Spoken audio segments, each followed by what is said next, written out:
sometimes families come in and they are all on the same page, and that is such a blessing.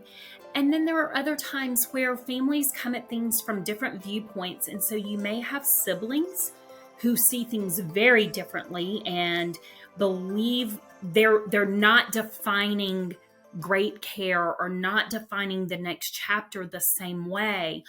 Or perhaps you have one sibling, one adult child who is the power of attorney and may live local and be intimately involved day to day with mom or dad's life and the care that they're providing.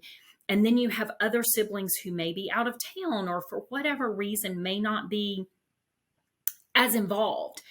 And so we have definitely seen it where sometimes families are not on the same page.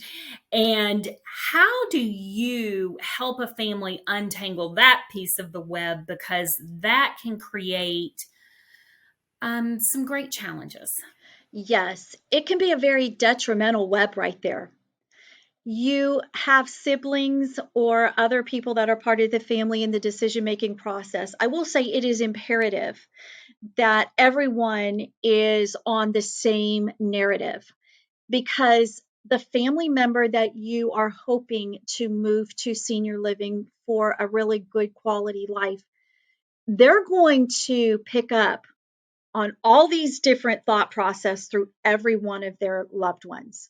They're going to maybe be stressed out because this sibling, their daughter here doesn't want to do this, or this daughter, or this son, or this.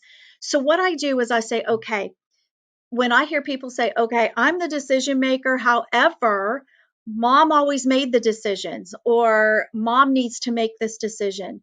Well, did mom always make decisions at home? No. Then why would you task her with this decision that's so big that maybe she's not quite up to making that decision? And then when they say, well, I got to talk to my brother, or this isn't going to happen, I say, let's do this. They may live out of state and it's okay. Let's all get on a Zoom call together. Let's talk this through. Let's find out what their concerns are, because again, we have to justify by understanding that, hey, we believe you have concerns. We're not throwing that out the door, because there are no questions that are not relevant.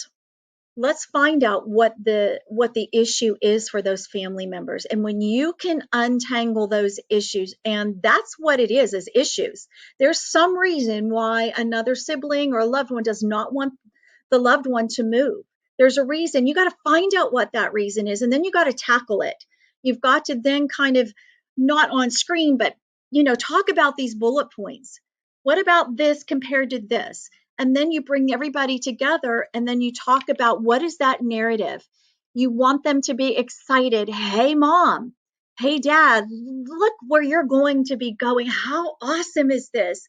This is so exciting. We're going to do this. And if they can see your excitement and they can feel it, it makes life so much easier for the person moving.